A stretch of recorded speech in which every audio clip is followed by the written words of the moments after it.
Anteriormente, após o Wang Bin e a Guan se conhecerem. No outro dia, ele relata que seu grupo partiu de manhã cedo em direção ao mar. Conta também que se lembrou que precisa encontrar mais ouro para fazer ainda mais upgrade, pois assim conseguirá trazer coisas maiores como carros, pois ele não conseguiu encontrar nenhum carro que funcione. O protagonista conta que ao encontrar alguns zumbis no meio do caminho, eles começaram a usar armas brancas para não fazer barulho e após matar alguns zumbis ele percebeu que está mais ágil depois de ter usado a Vajrapalm. Depois do cair da noite, eles encontram um bairro abandonado. Ao adentrarem eles percebem que se trata de um bairro de famílias ricas. Ao notar isso, Wang Bin percebe que poderá encontrar mais joias e objetos de valor. Após escolher um lugar com uma boa visão periférica do bairro, ele fala para seu grupo que eles passarão a noite no local. Todavia, no mato perto do local que eles escolheram para descansar, algumas pessoas os observam. Sussurrando, um deles pergunta ao outro se ele está sentindo o cheiro de comida. Este confirma. Então pergunta se é presunto. Um deles, ao ouvir isso, propõe que eles roubem logo a comida do grupo do Wang Bin. Entretanto, o outro o alerta dizendo que o grupo do Wang Bin tem armas, por isso não tem como vencer. Dessa forma, seu colega o chama de covarde, porque no grupo inimigo somente há 2 homens, sendo que um deles está ferido e os outros são mulheres e crianças. Então diz que no grupo deles tem mais gente, mais um figurante que vai quebrar a cara. Ao ouvir isso, outro sobrevivente fala que ele está certo, por isso devem voltar para reportar tudo ao líder. Assim eles saem do local para alertar o chefe deles. Enquanto isso, Wang dormia tranquilamente após relaxar com a Guan. A Guan acabou com o garoto Wang. Reparem, ele tá dormindo feito uma criança. Na varanda do prédio, o oficial Li aproveita os cigarros dele. A Guan chega na hora o chamando. Ele, surpreso, pergunta o porquê de ela vir tão cedo para a vigília. Ela conta que não está conseguindo dormir, então pede para ele ir descansar, pois ela ficará vigiando. Ele sem jeito agradece e confirma que irá, mas antes de ir pede para que ela avise caso perceba algo. Após ele sair, ela percebe que está chovendo. Mesmo com a chuva, ela nota movimentos nas plantas à frente. Já nas plantas à frente, um dos sobreviventes avisa ao líder do grupo que todos do grupo estão reunidos no local. Este fala que é apenas uma guarda, então pergunta se eles trouxeram as armas. Os outros confirmam. Ao escutar isso, o líder fala que eles irão atacar, por isso todos devem ser rápidos. Enquanto falavam, a Guan os vigiava com sua arma. Ela percebe que os sobreviventes estão chegando por 2 direções diferentes, então percebe que o plano deles é cercar o prédio. Após perceber isso, ela avisa seu grupo. O Wang e os policiais chegam. Ele pergunta o que está acontecendo. Ela revela que contou ao todo 20 pessoas. Fala que não sabe se pode haver mais, porque a chuva está deixando a visão dela embaçada. Por causa disso, não sabe se os inimigos têm armas. Wang, ao ouvir o número de sobreviventes, fala que deve haver mais. Então fala para a policial Miao que ela e Guan irão atirar cada um de uma janela. Explica ao oficial Li que ele irá proteger a escadaria para prevenir que os inimigos subam por elas. A policial Miao confirma. Já o oficial Li se lamenta por não ter vigiado direito, mas confirma ao Wang que a escadaria ficará segura. As 2 crianças falam que também podem ajudar. O oficial Li as instrui que elas devem proteger as outras pessoas do grupo. Após tudo isso, o Wang decide checar a situação. Ele nota que alguns estão se espalhando pelo local. Ao perceber que ele cerca o local, ele decide que deve eliminar 1 ou 2 para que os sobreviventes fiquem com medo. Enquanto alguns deles se preparavam para adentrar o prédio do grupo do Wang Bin, um deles é morto com um tiro na cabeça. Os outros que estavam atrás ficam assustados ao verem o que aconteceu. Eles entram em desespero ao verem um deles sendo morto. Guan fala que os sobreviventes se assustaram, então mira para atirar enquanto diz que não pode deixá-los ir. No entanto, o Wang Bin pede para ela não fazer isso. Logo explica que foi forçado a atirar. Explica também que se atirarem demais, muitos zumbis serão atraídos e caso isso aconteça, será muito difícil para eles saírem do local. A policial Miao propõe que eles devem ir embora no outro dia. Guan, irritada, fala que caso eles tentem ferir o Wang, irá eliminar um por um, o que uma mulher apaixonada não faz. Na base dos sobreviventes, o líder acha estranho eles serem descobertos facilmente durante a noite. Ao pensar mais um pouco, ele deduz que o grupo do Wang Bin deve ter uma arma com alta tecnologia em posse, como um óculo de visão noturna. Um dos sobreviventes pergunta se agora eles não poderão se mover durante a noite. Outro alerta ao líder que não será possível vencer essa luta. O líder, agindo com inteligência, fala que eles podem trazer os 300 zumbis que prenderam no oeste da vila para cercar o prédio do Wang Bin e seu grupo. Um deles fica com medo, porém, o líder ordena que ele diga a todos para se separarem e atrair os zumbis até o prédio do Wang Bin. Com uma expressão de esperança, ele fala que quer saber a quantidade de balas que o Wang tem. Até que esse cara foi inteligente, mas ele esqueceu de calcular que o Wang pode ter uma arma poderosa que permite ele se defender do ataque dos zumbis, como granadas e outros explosivos. Na base do Wang, ele percebe que a chuva está parando. Fala para Guan que falta poucas horas horas para amanhecer, por isso os sobreviventes não voltarão. Então a manda ir descansar. Ela um pouco triste fala que quer ficar com ele. Wang a diz que não irá fugir, ainda a diz para preservar suas forças. Enquanto falavam isso, algo vem vindo. Wang nota que um novo grupo está vindo. A Guan percebe que somente 2 pessoas estão vindo em direção ao prédio. Ela, ao mirar nos 2, os mata facilmente. A Guan, ao atirar, vai chamar mais atenção ainda. O que será que o Mano Wang vai fazer? Ele a parabeniza pela pontaria. Nessa hora, mais e mais zumbis começam a chegar. Novamente ele pede que ela volte primeiro para descansar. Ela mais uma vez diz que não está cansada. Ela então grita dizendo que está ouvindo vozes. Então percebem vários zumbis cercando o local. A Guan se pergunta como tantos zumbis chegaram ao local que eles estão, pois os tiros que eles deram no outro dia foram poucos. Após raciocinar um pouco, ela percebe que deve ter sido os sobreviventes que tentaram roubá-los. Então pergunta ao Wang qual a opinião dele. Ele responde que isso é ótimo, porque poderá usar os zumbis para praticar tiro com o Xiaobon. Wang conforta a Guan dizendo que ela não deve se preocupar com mantimentos, fala que eles podem descansar ainda por mais alguns dias para recuperar as forças. Ela, ao escutar o que ele disse, fica alegre, ficando mais calma. Os outros, ao verem os zumbis, se perguntam o que aconteceu para ter tantos zumbis ao redor do prédio. A policial Miao, para acalmar a todos, diz que eles podem ir dormir, pois ela ficará observando até o Wang acordar. De outro prédio à frente, os sobreviventes riem, ficando felizes por prenderem o grupo do Wang. O líder do grupo fala para seus subordinados que a comida do grupo do Wang não irá durar muito tempo. Por isso, quando eles começarem a limpar os zumbis e as balas estiverem quase no fim, eles atacarão imediatamente. No outro dia, Guan e o Wang acorda. Ele, todo feliz, fala que teve uma boa noite de sono, se sentindo com muita energia. Também dormindo com uma gata dessas qualquer um acorda feliz. O Xiaobon vai até ele pedindo para praticar tiro. Wang fala que está com fome e diz que eles precisam comer primeiro e mais tarde eles podem praticar tiro com os zumbis. Ele, em seus pensamentos, fala que os sobreviventes devem estar os observando secretamente. Então decide que deve verificar. Então pergunta ao garoto se ele quer comer carne com cebolinha verde. O Xiaobon, muito feliz, pergunta se realmente terá carne. A policial Miao o alerta dizendo que eles estão sobre um cerco, por isso devem economizar comida. Ele a diz para não se preocupar, porque tem muitos suprimentos. No local dos sobreviventes, eles cozinham algo. O líder dá uma sopa de legumes para um dos subordinados comer, enquanto esperam esfriar. O líder fala que está farto de sopa de vegetais, pensando que certamente poderá comer carne no futuro. Na hora que ele iria comer a sopa, sente um cheiro diferente. Os outros sobreviventes notam que o cheiro que estão sentindo é de carne. No lado do Wang e seu grupo, ele frita a carne na intenção dos sobreviventes sentirem o cheiro. A policial Miao pergunta se essa foi a intenção dele. O Wang confirma falando que quer irritá-los. Ela, rindo, diz que o Wang é um garoto mau. Ele, vendo a beleza dela, fica corado dizendo que as mulheres não amam os homens que não são maus. A Guan agarra com ciúmes. Vendo como ela ficou, ele se propõe a fazer camarão frito. Ela aceita, ficando feliz, caindo da proposta do Wang. O garoto Wang é esperto demais. Acho que ele ainda vai ter algo com a policial Miao. O que vocês acham? No lado dos sobreviventes, eles ficam indignados por terem que comer somente sopa de vegetais. O líder, vendo a raiva deles, pede que eles se acalmem. Eles, furiosos, perguntam como podem se acalmar, pois no passado até comeram carne humana para sobreviver. Se perguntam por que os outros vivem melhores que eles. O líder dos sobreviventes lhe diz que cada um tem a própria vida. Relembra que eles formaram uma vila com 300 pessoas no Apocalipse. O líder conta que no início do Apocalipse eles trabalharam muito e eram autossuficientes. Por isso tinham comida e roupas suficientes. Todavia, não esperava atrair a atenção de outras pessoas para pegarem a comida que eles trabalharam tanto para ter. Fora isso, ele conta que os zumbis chegaram, fazendo com que os números de infectados aumentassem na aldeia, fazendo com que 300 pessoas se tornassem 20. Assim, o líder lhes fala que sabe como todos estão com fome e fala que da mesma forma que eles mal conseguem se conter. Por isso pede que deixe Wang e seu grupo brincarem por enquanto. No entanto, quando tiverem a oportunidade, eles os pegarão junto com a comida que tem. Esse cara realmente merece ser o líder, tem uma mentalidade forte, é uma pena que foi enfrentar logo o protagonista da história. Após tudo isso, eles começam a escutar tiros, então ficam felizes pensando que finalmente começou, pois assim a vitória deles está próxima. O Xiaobon e a Xiaonan começam a matar diversos zumbis. Wang elogia Xiaonan sobre ela conseguir novamente eliminar 9 zumbis com tiros na cabeça, enquanto fala para o Xiaobon que ele precisa trabalhar mais duro, pois somente conseguiu 5 tiros na cabeça dos zumbis. A policial Miao fala para o oficial Li que o Wang está desperdiçando muitas balas, por isso pergunta se deve deixar continuar a prática de tiros. O oficial lhe fala que isso é um investimento futuro. O Xiaobon, após um tempo, consegue ultrapassar a Xiao, não conseguindo 10 tiros na cabeça. Dessa forma, o Wang o presenteia com uma coxa de frango assado. Ele, após receber o presente, decide dividir com a Xiao Nan. Ela surpresa fala que a coxa é dele. Ele a diz que ela é sua família. Por isso precisam compartilhar as coisas boas juntos. Ela ao escutar isso fica sem reação. O oficial Li o parabeniza por agir dessa maneira. O Wang fez algo de bom para essas pessoas, pois eles deviam viver em um inferno antes dele chegar. Tomara que essa felicidade deles dure mais tempo. Ao ver a atitude do garoto, o Wang decide dar mais comida a eles. A policial Miao pergunta se realmente está bem em dar tanta comida assim. Ele sorrindo fala para ela não se preocupar, pois há o suficiente. O protagonista tá começando a vacilar dando tanta comida, porque ele não tem um armazém físico para mostrar a eles de onde vem tanta comida. A policial Miao em seus pensamentos começa a desconfiar do Wang, porque toda manhã a bolsa dele está sempre cheia e nunca esvazia, mas releva dizendo que pode esquecer se esse for somente o segredo dele. Assim eles vão para a varanda novamente começando a prática de tiro. Ao cair da noite eles continuam atirando deixando os sobreviventes surpresos pela quantidade de balas. O líder os tranquiliza dizendo que eles não precisam se preocupar afirmando que mais cedo ou mais tarde as balas acabarão. Após cansar de atirar o Wang e os outros descansam. No outro dia o Wang fala que deixou os outros descansando enquanto continuava a matar os zumbis. Fala que por causa dos tiros uma onda de zumbis veio lhe permitindo ganhar experiência e atualizar a habilidade. Mestre do tiro conta que durante todo esse treino conseguiu ultrapassarem muito a habilidade da policial Miao, pois com o bônus da habilidade mestre do tiro uma pistola se transformou em rifle de precisão na mão dele. Assim depois disso ele traz outras caixas de suprimentos para que eles possam sobreviver nos 7 dias que ele ficará fora. Todos ficam muito surpresos ao verem mais comida. A policial Miao fica surpresa dele ter comido o suficiente até voltar da viagem. Ele pede para que eles se cuidem pelos próximos 7 dias, ainda promete voltar com ainda mais comida. Wang fala que eles já devem ter percebido que ele pode trazer mais comida, mas afirma que ele somente pode trazer mais caso tenha mais joias e ouro para trocar. Então diz que irá explicar tudo a eles no momento correto. A Guan diz para ele não se preocupar com nada, pois manterá o segredo dele seguro. A policial Miao fala que não importa o método desde que ele os ajudou definitivamente manterá o segredo dele. Todos os outros também confirmam. Ele ao ouvir tudo fica sem jeito. Antes de ir embora ele pede que eles deixem os zumbis que sobraram como zeladores para impedir que os sobreviventes ataquem o prédio.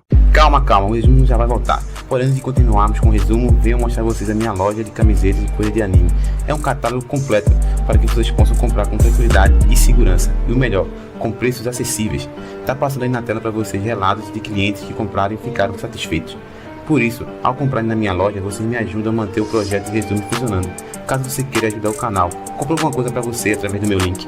Obrigado por ver até aqui, valeu e vamos voltar ao resumo. No mundo real, o Wang aparece novamente em alguns arbustos. Ele pede ao sistema para que na próxima deixem um lugar mais preciso. Este confirma que na próxima vez será feito. Então pega o celular para ver as chamadas que recebeu. Ele nota que há uma ligação perdida da Zhao Qian. Ao ver se pergunta se ela quer voltar. Porém decide esquecer isso e pergunta ao seu amigo Hong Fei sobre a loja que eles estão abrindo. Já na sua casa na ligação com o Hong Fei, este pergunta onde ele esteve porque não conseguiu falar com ele no telefone. Então fala que a polícia está à procura dele. O Wang pergunta o porquê da polícia está atrás dele. Ele responde dizendo que ele não precisa se preocupar com isso. Então fala que está terminando a loja junto do Xingping. Após escutar isso, o Wang encerra a ligação para resolver tudo no outro dia. Depois da ligação, Wang recebe uma ligação da Zhao Qian. Então fica se perguntando o que ela quer. Ele atende a ligação, perguntando o que ela quer. Ela vai direto ao assunto perguntando se ele realmente feriu um membro de uma gangue com uma arma. Ele ainda meio receoso. Pergunta o que ela tem a ver com isso. Ela diz percebendo que ele ainda não a perdoou, diz que somente estava sendo gentil com ele. Fala que não espera que ele a perdoe. Então fala para ele se cuidar a partir de agora por causa da confusão que ele fez. Wang pergunta se foi o jovem mestre Li que contou tudo a ela. Confirmando, ela diz que o jovem mestre ficou surpreso com a aparição da arma. Todavia, mesmo com ela nem o jovem mestre e a gangue pretendem deixar ele em paz. Ela percebendo a aproximação do jovem mestre sussurra para o Wang que o jovem mestre Li enviará um assassino de aluguel. Então desliga. Wang ao ouvir tudo isso fica pensativo de o porquê a Zhao Qian estar sendo gentil com ele. Pensando mais um pouco decide não usar mais armas de fogo no seu mundo porque senão ele ficará muito visado. Assim ele invoca o sistema para poder evoluir a Vajrapalm. O sistema lhe dá as boas-vindas perguntando em que pode ajudá-lo. Ele diz que quer jogar na loteria enquanto pensa que deve melhorar sua habilidade Vajrapalm o mais rápido possível para que possa lidar com a situação do assassino que será enviado para lhe matar. O sistema confirma e diz que será executado executado. Dessa forma o sistema avisa que ele só tem ouro suficiente para uma única jogada. O Wang, ao ouvir isso, fica pensativo pensando se deve ou não jogar. Então decidi pegar ouro no porão para poder jogar pelo menos 10 rodadas. Fala que é melhor usar esse ouro no momento, pois pode conseguir mais no mundo apocalíptico dessa forma. O sistema avisa que ele não precisa ficar desanimado. O explica que o sistema deve ser atualizado novamente com apenas 25.000 quilos de ouro e que após a atualização o sistema irá ativar o shopping para que ele possa adquirir vários itens e habilidades. O Wang, após escutar isso, pergunta se o sistema pode trocar ouro e joias por mercadoria. Este confirma dizendo que ele está correto. Assim ele fala para o sistema que somente jogará uma vez na loteria e o manda pegar 25.000 quilos de ouro para atualizar o sistema. Após puxar a alavanca, ele recebe um livro de habilidade que lhe dá a habilidade de atravessando o rio rapidamente. A habilidade faz com que o atributo agilidade seja aumentado em 5 pontos, informando que ele consegue atravessar 3 metros com um único passo ou pular 2 metros de altura ao consumir 10 pontos de força interna por segundo. Ele, ao ler isso, fica se perguntando o que é a base para calcular o valor da força interna. O sistema fala que o valor da força interna é formada de acordo com o número de atributos espirituais e cada ponto de valor espiritual é igual a 10 pontos de força interna. Dessa forma ele verifica sua janela de status vendo que ele tem 42 pontos de espírito, que fazendo com que ele tenha 420 pontos de energia interna. Então ele vai para fora do seu quarto e decide testar sua habilidade do lado de fora e de olho no mapa, percebendo que são 5 quilômetros até o centro da cidade. Então se pergunta quanto tempo vai levar para ele correr até lá. Ele se prepara para avançar, então começa a correr, percebendo que está muito mais leve. Depois de chegar a uma praça, ele bebe um pouco de água para descansar. Ao olhar no seu celular, ele percebe que eu vou apenas 9 minutos para percorrer 5 quilômetros, fazendo perceber que ele pode ir para as Olimpíadas por correr tão rápido. Enquanto olhava os números da sua corrida no celular, ele escuta algumas pessoas discutindo no local. Ao olhar bem, ele percebe que alguém está maltratando uma mulher e o pai dela. O homem se desculpa, dizer que realmente não sabia que não podia vender coisas no local. O homem fala que ele realmente não tem culpa, mas terá que pagar uma taxa. O Wang percebe que os homens são da mesma gangue que o atacou. Outro gangster chega dizendo para seu subordinado que não deve assustar os idosos, então se propõe a pagar a taxa. O idoso rapidamente fala que não precisa e que irá sair logo do local. O gangster fala que se ele fizer isso será um grande insulto contra ele. Fala que a filha dele é como uma irmã para ele. O gangster, ao ver que a garota é muito bonita, tenta passar a mão nela. O idoso tenta alertar que sua filha é menor de idade. Porém, um gangster não liga e tenta novamente encostar na garota. Nessa hora, o protagonista, ao ver a situação, fica irritado. Quando o gangster estava para encostar na garota, outra pessoa segura a mão do gangster, dizendo que ele não pode fazer isso. Assim, um homem idoso se mostra, dizendo que um homem de porte não deveria estar molestando uma jovem garota, intimidando um velho. O gangster fica irritado, perguntando ao velho se ele sabe quem ele é e o manda ir embora antes que algo aconteça. O idoso não fica com medo e o manda tentar fazer algo. O gangster tenta se mover e percebe que não consegue mais usar sua energia. Um dos seus companheiros pergunta o que ele está fazendo e o manda bater no idoso. O protagonista percebe que o idoso está fazendo que o gangster não consiga se mexer. Assim, o idoso pergunta o porquê dele não está fazendo mais nada, sendo que há momentos atrás ele prometeu que certamente explodiria a cabeça dele. O gangster, irritado, pergunta aos membros da sua gangue o que eles estão fazendo e os manda vir ajudar. Assim, um homem que estava segurando o outro idoso parte para cima do velho ancião e lhe dá um soco no rosto. O idoso responde que a força dele não é nada mal, contudo não é suficiente. O gangster, assustado, pergunta se ele usa mais via negra, pois bater no seu rosto é como bater no algodão fazendo não tem efeito nenhum. O idoso, sorrindo, fala que eles estão no século 21. Irritado, ele fala que os jovens desses séculos esqueceram seus ancestrais, falando que isso simplesmente é Kung Fu. Então avança e dá um forte golpe nos dois, os mandando para longe, fazendo com que tanto o Wang quanto as outras pessoas fiquem impressionadas. Os gangsters se armam, se preparando para atacar o idoso com a ordem do líder. Eles avançam, o primeiro desfere um golpe, mas o idoso desvia facilmente, contra-atacando. O outro também tenta ferir o idoso, contudo, ele o desarma, o jogando para longe. O líder dos gangsters tenta ferir o idoso com uma cadeira. No entanto, o Wang intervém usando sua habilidade Vajrapalm. Ao idoso, ao ver o ataque do protagonista, se pergunta se é a habilidade marcial superior do Shaolin Vajrapalm. As outras pessoas, ao verem o que o Wang Bin fez, o parabenizam. Ele pergunta ao idoso se ele está bem, este confirma, o elogiando como um bom lutador. O outro idoso, pai da garota, agradece e pergunta como pode retribuí-lo. O velho mestre responde dizendo que não precisa. O protagonista aconselha ao idoso a não colocar mais uma barraca no mesmo local de novo por causa dos gangsters. Estes fogem do local por causa da surra que tomaram. Apanharam foi pouco, era para pro Wang bater mais um pouco neles. O líder deles pede para não ser deixado para trás. Nessa hora o protagonista aparece perto dele dizendo que ele não apanhou o suficiente ainda. Com medo, o gangster pede perdão, ainda pede para não ser agredido. O Wang começa a rir da situação, mas percebe que certamente eles virão atrás dele no futuro. Então diz ao gangster que sabe que a área que eles estão é da gangue dele, mas lhe diz que ele não deve intimidar mais ninguém no local. Com medo, o gangster confirma, ainda pergunta ao Wang de que gangue ele é.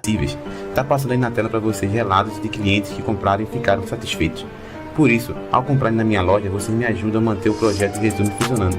Caso você queira ajudar o canal, compre alguma coisa para você através do meu link. Obrigado por ver até aqui, valeu e vamos voltar ao resumo. O protagonista diz que não faz parte de nenhuma gangue, porém, o pede para se lembrar do seu nome dizendo que se chama Wang Bin. Assim se vira perguntando o nome do velho mestre. Este fala que o gangster não tem direito de ouvir seu nome, dizendo o gangster deve ir embora primeiro. Ouvindo isso, o protagonista manda o gangster ir embora. Este fala que irá embora, mas em seus pensamentos ele reconhece o protagonista, lembrando que foi ele que feriu o líder da gangue. Irritado com o gangster careca olhando para ele perdidos em pensamentos, o Wang grita mandando ele ir embora. Este com medo vai embora do local. O idoso que foi encurralado antes alerta o protagonista que ele irritou a gangue IHU, por isso certamente eles o perseguirão. Por causa disso ele deve ir logo. Wang agradece dizendo que irá embora logo. O velho mestre pergunta ao Wang se pode tomar uma xícara de chá com ele. Wang confirma dizendo que não pode rejeitar. Parece que o mano Wang encontrou o mestre dele. Agora as coisas vão ficar mais emocionantes no mundo apocalíptico. Em outro local, enquanto tomam chá, o mestre fala que ele certamente já cultivou a Vajrapalm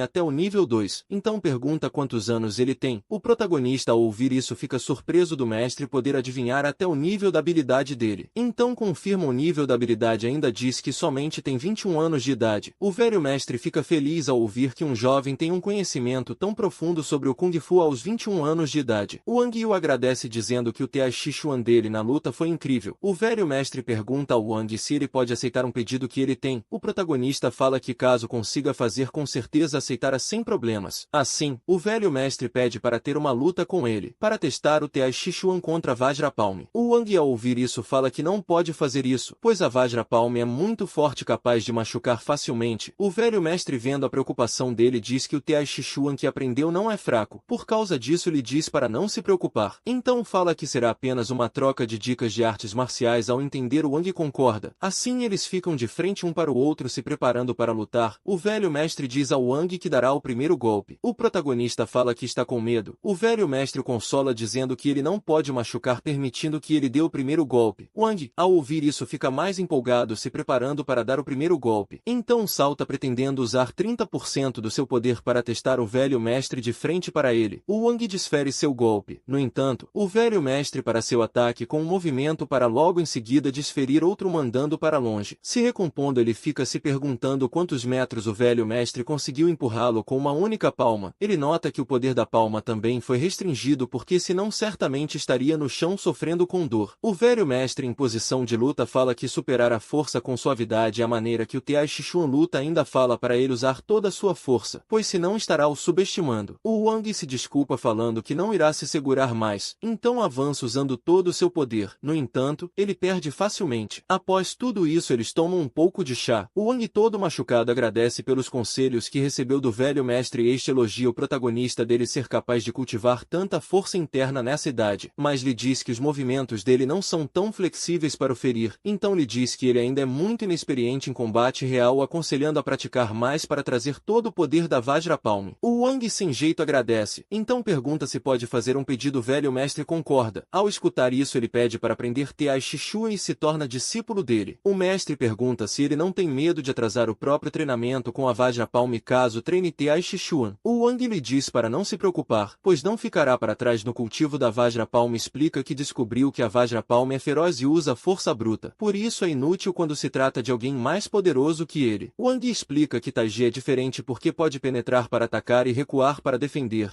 Então fala para o mestre que o Taiji pode compensar a fraqueza da Vajrapalm, fazendo com que ele tenha mais liberdade em controlar sem medo a Vajrapalm para não causar dor em ninguém. O velho mestre, ao escutar isso, diz que ele tem um bom ponto lhe dizendo que a Vajrapalm é a habilidade superior de arte marcial e mais forte dos budistas. Então fala que está disposto a aceitá-lo como discípulo já que ele mostrou compaixão com os outros. Wang, ao ouvir isso, fica muito feliz e surpreso. Então se ajoelha agradecendo-lhe dando saudações. O velho mestre pede para que ele se levante enquanto pensa que nunca imaginou que encontraria um discípulo tão forte durante uma caminhada. Após o Wang se recompor e levantar, ele se apresenta como Li Zingogo e explica também que seu Taiji é uma tradição familiar que normalmente não é passada aos outros. Ao escutar isso, Wang se pergunta como o mestre Zen poderá passar a arte de batalha já que ele não é um membro da sua família. Vai ter que casar com uma neta do velhote. O protagonista fala que dará o seu melhor para aprender o Taiji. O mestre Zen fala que tudo dependerá dele para aprender bem o Taiji. No entanto, avisa que caso ele se torne alguém maligno, certamente o matará. Após ouvir isso, o protagonista fica com medo com a aura assustadora que o velho mestre está emanando. Com medo, ele concorda com as palavras do mestre dizendo que não terá atitudes malignas. O mestre Zen fala para ele não agir tão formalmente. Logo pede para ele servir somente uma xícara de chá que já é o suficiente. A partir de agora acho que o Mano Wang vai se sair melhor no mundo apocalíptico. O que vocês acham? Após tudo isso, no sul da China, no município de Checheng, o Gibin e seus amigos caminham. O Xingping pergunta se ele realmente quer comprar carros de luxo para ele e o Hong Fei. Então pergunta se isso não é extravagante demais. O protagonista explica que os dois são acionistas da empresa, por isso que eles devem estar convenientes com o status deles. Então conclui que tudo não passa de fachada. Precisava somente de um amigo como o Wang e eu estaria feito na vida. Ao ouvir isso, Xingping pergunta que carro de luxo ele quer comprar para si mesmo. Ele diz que tem pensado bastante sobre isso, então diz que quer comprar uma van de viagem Jinbei. Procurei aqui e essa van realmente existe, mas isso não é um carro de luxo. O Hong Fei ao ouvir isso fica irritado perguntando se ele ficou louco. Wang diz que tem seus próprios planos, logo pensa que caso tenha esse